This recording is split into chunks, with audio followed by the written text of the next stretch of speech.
Olá, meus irmãos, graça e paz. Estamos mais uma vez para nós estudarmos mais um pouquinho da nossa lição na nossa escola bíblica dominical. E o tema sugerido pela revista Palavra e Vida da Convenção Batista Fluminense fala sobre Esther quando a adversidade e a perversidade humana. Quando a adversidade é a perversidade humana. E vai narrar sobre a vida de Esther, né? Que ela era de origem judia, seu nome original judeu era Radassa, né? Mas quando ela é introduzida ali na corte do rei Assuero, do rei Xerxes, ela passa a se chamar então assim Esther. E a história de Esther é muito interessante. Então eu sugiro a você que não só leia o capítulo 4 e o capítulo 5, onde esse estudo está baseado, mas que você leia todo o capítulo de Esther, que é uma história envolvente, comovente, e onde você vai poder observar a ação de Deus, o mover de Deus, em meio até, como diz aqui o título, em meio a uma adversidade, e a adversidade que acontece através de pessoas tramando contra a sua vida ou contra o seu próprio povo, né? Seu povo, no caso o povo de Esther e de Mardoqueu ou Mordecai, como dizem em algumas versões. Então é interessante, né, nessa história de Esther, que nós vamos ver que logo no início do capítulo 1 vai nos mostrar que Esther, ela vem, que Mardoqueu, que era o seu primo, ele vem lá da origem de Jerusalém para o cativeiro babilônio. Então eu não sei se Esther nasceu no cativeiro, mas ela vem fazendo parte dessa linhagem de judeus que estavam cativos na Babilônia. Então o Império Persa, que estava mandando nessa época, Assuero era um rei persa, estava governando por centenas de províncias, né? E a história vai dizer que Esther, né, ela é introduzida pelo seu primo, que Mordecai é o seu primo, no reino do rei Assuero, do rei Xerxes.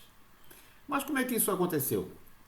Então a história vai dizendo que a rainha Vasti, que era a esposa do rei, ela estava dando um banquete para as mulheres lá no reino, e o rei também estava dando banquete para os nobres, para os oficiais, e ele, não sei se por uma questão de orgulho ou de exibicionismo, não sei exatamente, mas o texto diz que ele manda chamar a rainha para que aqueles nobres, aqueles homens pudessem ver a beleza da rainha Vasti e também pudessem contemplar a coroa na cabeça da rainha.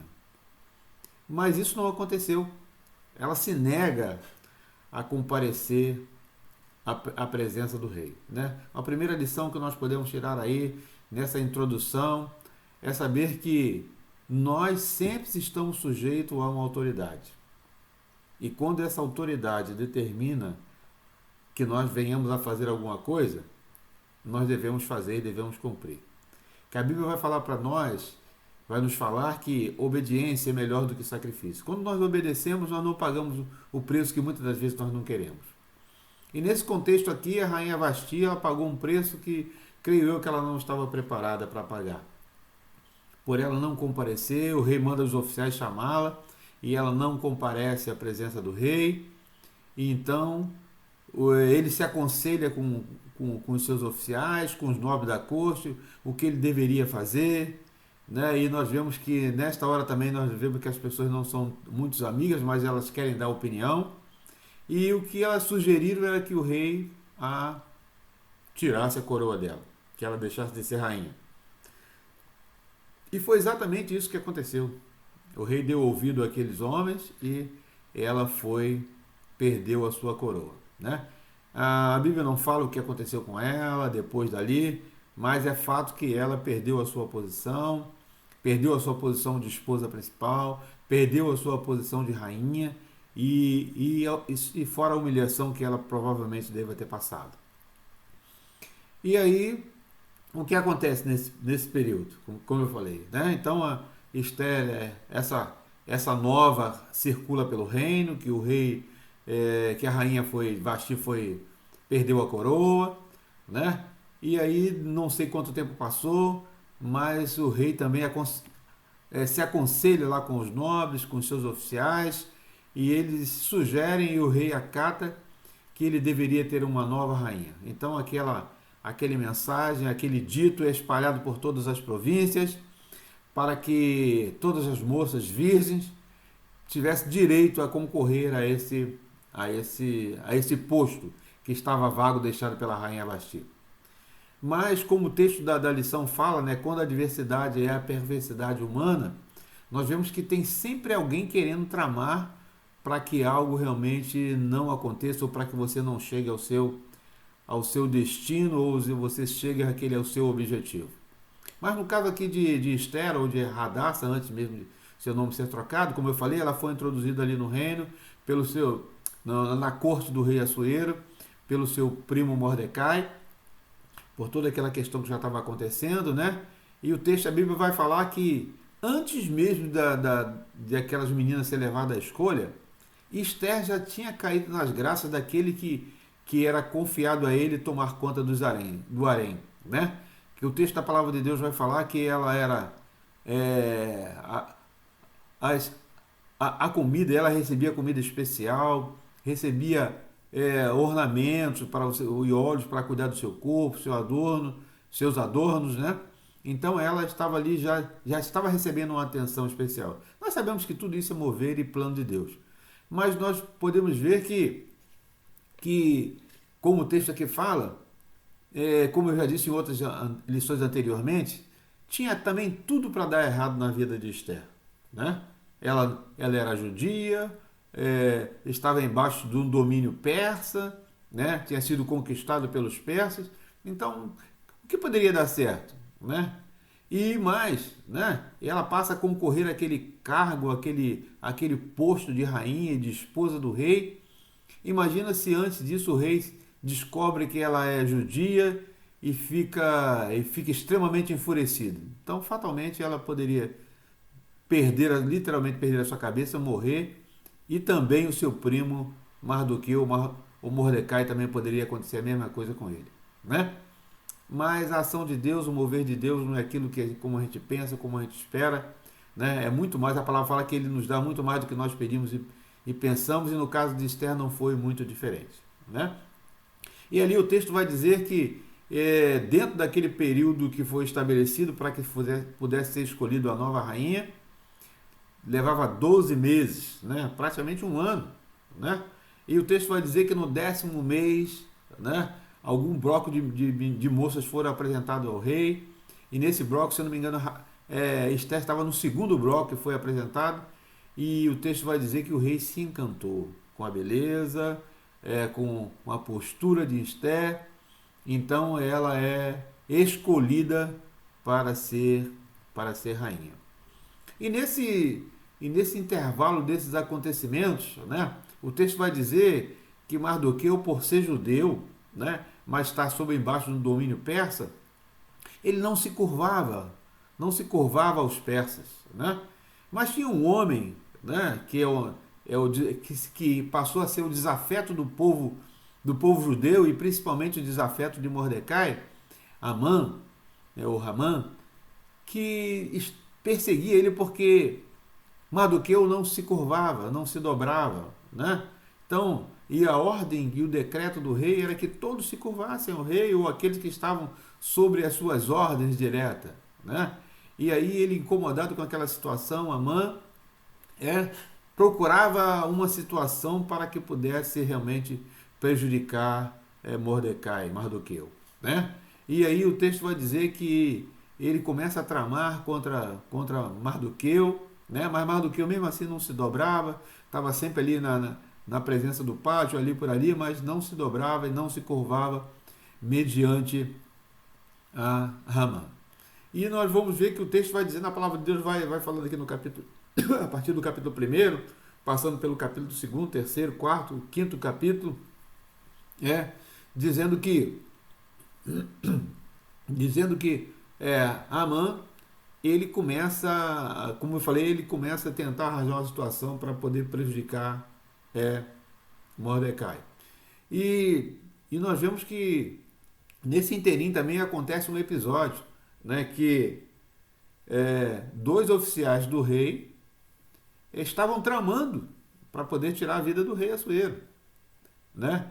E Mordecai ouve aquela situação e ele manda avisar Esther, olha, avisa lá, avisa Esther que está acontecendo assim, assim, e fala para ela advertir o rei, né? E aí é, Esther recebe aquela mensagem de Mardoqueu, então avisa o rei que ele estava correndo perigo. Então toda aquela situação foi contornada, aqueles homens foram retirados de cena, né? E nada aconteceu com o rei. Mas a perseguição a Mardoqueu continuou, né?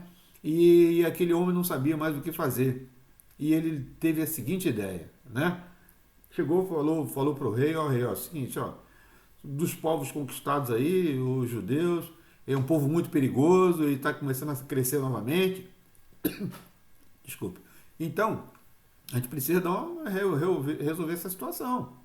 Né? Isso não pode, né? Daqui a pouco eles estão crescendo aí no reino, pode ser uma situação meio fora de controle. O rei concordou com ele, deu o anel na mão deles, olha, pode fazer o que você achar melhor. Então ele lá confabulou com outros lá e fez um decreto e selou com o anel do rei e distribuiu por todas as províncias que os judeus deveriam ser mortos e ser exterminados, né? Mas o alvo direto dele era o desafeto Mardoqueu e por isso também ele estava atingindo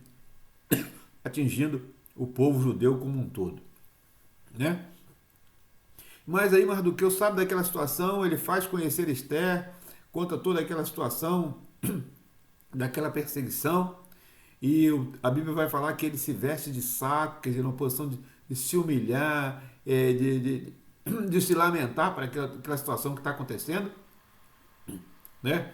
E, e Esther manda notícia para ele, não faça isso, tire essa roupa, coloque roupas normais, né? Quer dizer, tem uma chance de a gente conversar.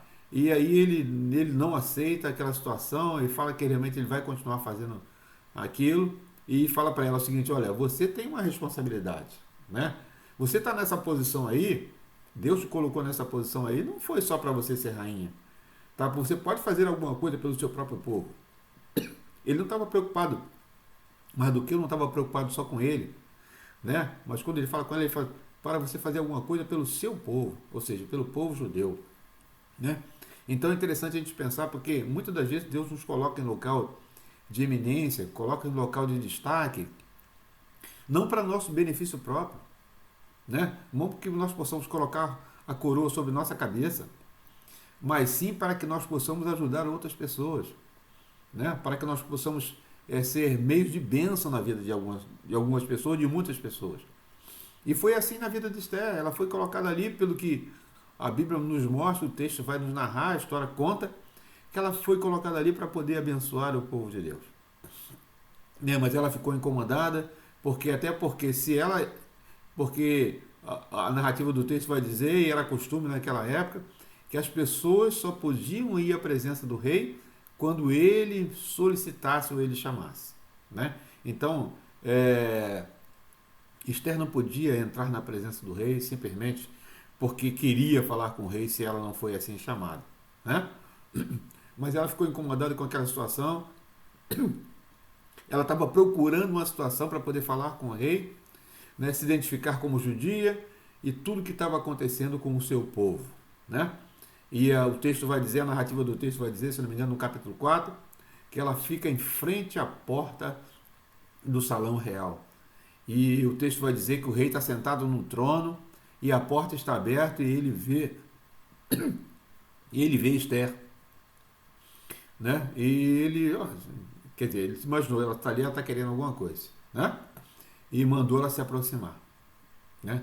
E ela se aproximar e aí o texto vai dizer que ele estende o cetro para ela e ela toca no cetro e ele pergunta, o que você quer? Aí ela começa a contar uma história para ele que quer fazer um banquete e quer que ele e o rei vá e que vá também, o Amã também vá junto nesse banquete que ela vai oferecer. E o texto vai dizer que no outro dia, né? E o texto vai dizer que o rei não consegue dormir né? Até pede para trazer um livro das crônicas para ler, mas nesse inteirinho o que acontece, né? Amã fica todo feliz, puxa vida, né? Só eu, né? E o rei foi convidado para esse jantar, quer dizer, ele acreditou, sabia que estava com um prestígio muito grande com o rei e com a própria rainha, que até então ele não tinha nenhuma abertura e nenhum conhecimento, né? Mas nós, mas a Bíblia fala que muitas das vezes o caminho que parece ser bom são caminhos de morte, né? A gente tem que tomar cuidado por onde a gente trilha e o que nós estamos fazendo e por onde nós passamos, né?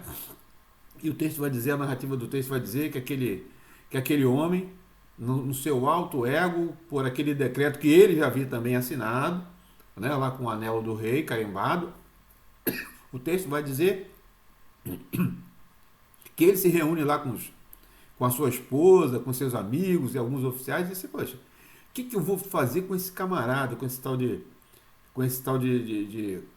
Mardoqueu que não se dobra, que não se prostra perante mim, que não se prostra perante as ordens do rei. O que eu vou fazer? Aí a sua esposa e os outros aconselharam, faz uma forca, enforca esse camarada, né? E o texto vai dizer que em frente ao pátio da casa dele ele faz uma forca, né? Mas como eu falei que o rei não havia dormido, né? O rei não havia dormido, o rei havia ficado acordado, ele falou assim, traz-me o livro das crônicas dos meus feitos, do que aconteceu no meu reinado até então, para que eu possa tomar conhecimento. E alguém começou a ler as crônicas e chegou numa parte que dizia, né, que o rei tinha sido salvo por intervenção de Mardoqueu, né? E aí o rei manda perguntar aos seus súditos, mas como é que é isso? O que esse homem recebeu em recompensa? Aí disseram, o rei não recebeu nada. Não recebeu nada? Não recebeu nada. Então o rei manda chamar Amã, o seu servo, que estava... A Bíblia vai falar que ele era um servo que estava todos os outros servos. Ou seja, ele era o braço direito do rei, né? E aí o rei pergunta para ele, olha, o que deveria ser feito para alguém numa posição especial, né? Na corte do rei? Aí ele diz assim, ele acreditando que o rei estava falando sobre ele, disse, não, essa pessoa deve ser colocada sobre ela o manto do rei, o cetro do rei, colocar ele sobre um cavalo, né? Andar pela cidade e ir à frente dizendo realmente que ele era uma pessoa de honra, né? O texto não fala essa palavra, mas exatamente o que queria dizer, né? E vai à frente anunciando, né? E as pessoas vão ver que ele era uma pessoa de bem. E aí o rei fala assim, olha, então vá lá pegar o manto, pega meu cetro e chame Mardoqueu e coloque sobre ele, você vai na frente anunciando tudo isso, né? Aí quando a gente fica imaginando, né, como eu falei, tomar cuidado com muitas das coisas que as pessoas fazem, né? Muitas das vezes tentando derrubar uns aos outros, né? Porque a gente sabe que a Bíblia fala que nesse mundo nós temos aflições, temos que ter bom ânimo, né? Fala que nós podemos ser tentados a todo momento, né? Ou seja, alguém tentando, nesse caso aqui, uma pessoa, né? Um homem tentando destruir um povo e um homem específico, né? Mas a gente sabe que quando a gente busca a presença de Deus, que Deus está no controle da situação, ele demove toda aquela situação, transformando a maldição ou a desgraça em bênção ou uma boa ação. E foi o que aconteceu, né? Amã foi à frente anunciando tudo ali sobre Mardoqueu, né?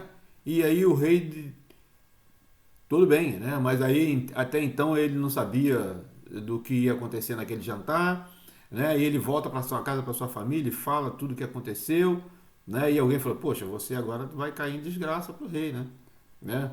Porque agora Mardoqueu que é o queridinho do rei, né?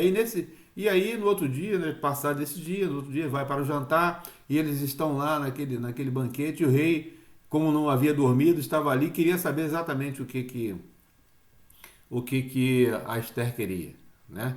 E aí ela declara, né, aquela situação que aquele homem, Amã, havia feito um decreto para que realmente pudesse exterminar o seu povo, né? E ela estava conduída do seu povo e pediu ao rei que tivesse misericórdia. E o rei falou assim, pode falar por todas as províncias que o povo judeu tem o direito de se defender, né? Não precisa se submeter para que seja exterminado ou seja morto, né?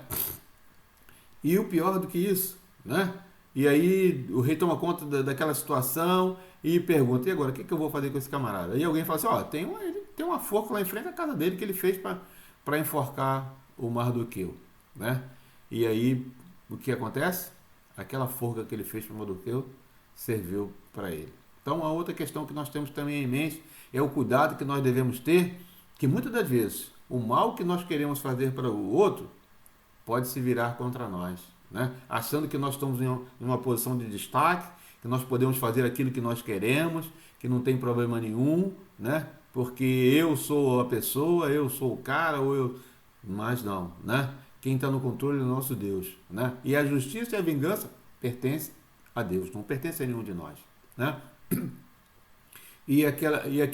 Aquele homem foi morto, né?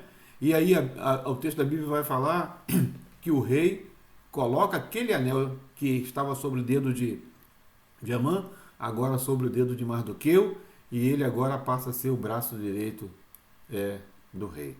Então nós podemos ver, né, em meio a uma adversidade, em meio a uma perseguição humana, em meio a alguém querendo tirar a vida de outras pessoas, até do próprio rei aqui, né, mas do povo judeu em si, que era o povo de Esther e o povo de Mardoqueu, agora esse povo ganha um aliado diretamente na corte do rei persa, do rei Assuero.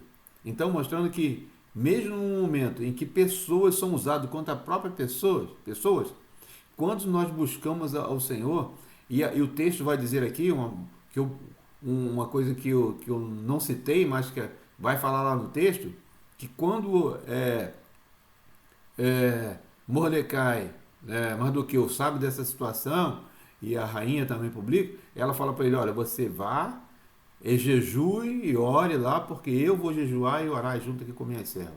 Então, mostrando que quando a ação, o mover de Deus, através da oração, ela pode muito nos seus efeitos.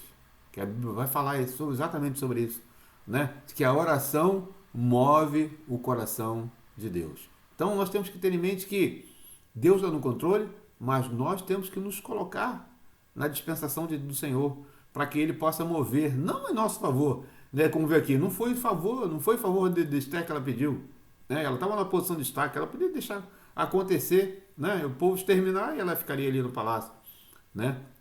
Mas se colocar à disposição para que outras pessoas possam ser alcançadas através de você. Então, mostrando que o mover de Deus, a ação de Deus, se faz quando nós nos colocamos à disposição, né? E aqui no caso ela orou, jejuou, né? E Deus proveu a ação, Deus proveu o escape, Deus proveu o livramento, né? Então quando nós buscamos ao Senhor, quando nós nos colocamos na presença do Senhor, mesmo naquela situação que pareça que não tem saída, né? Para Esther, né? Como eu falei no início, tinha tudo para dar errado para ela também, né? Ela ali veio do cativeiro, seu primo veio do cativeiro babilônico, estava ali numa posição não muito privilegiada, né? Mas o mover de Deus, a ação de Deus, transformou aquele momento adverso, aquele momento de perseguição humana, aquele momento realmente que seria fatídico para ela e para o seu povo, em um momento de bênção, em um momento de mudança, né? E foi isso que aconteceu. Então, o que nós podemos tirar? Uma das lições que nós podemos tirar, mesmo que você esteja passando situação difícil, que tudo está dizendo que vai dar ao contrário, vai dar errado, que as pessoas possam estar até tramando para você, busca o Senhor, né? A palavra fala que nós devemos buscar o Senhor enquanto nós podemos achar, né? A oração do justo pode muito nos seus efeitos, né? E quando a Bíblia fala que quando nós tivermos um problema também, nós devemos entrar no nosso quarto, fechar a porta e buscar o Senhor, né? Porque é aquele que pode ouvir nossas orações. Que muitas das vezes nós podemos contar com algumas pessoas, mas a principal pessoa que nós devemos contar é com o nosso Deus. Porque a Bíblia fala que Ele é o autor e consumador da nossa fé. Então, não tema o adversário, não tema a adversidade, não tema aqueles que intentam contra você ou contra o reino de Deus, né? Então, busque o Senhor, coloque seu joelho no chão, ore ao Senhor, busque enquanto podemos encontrar. É isso que a palavra fala, né? Porque vai haver tempo que nós vamos Se nós estivermos aqui ainda, vamos procurar encontrar e nós não vamos encontrar o Senhor. Então que Deus possa abençoar a sua vida, que você possa ler todo esse capítulo de Esther, que é uma história. Eu falei um pouquinho da narrativa dessa história, mas que você leia do primeiro capítulo até o capítulo 10º, que vai ser de enriquecimento para a sua vida e para melhor entendimento desse assunto que nós estamos falando aqui. Que Deus possa abençoar a sua vida, que você possa ter um domingo abençoado na presença do Senhor. Graça e paz.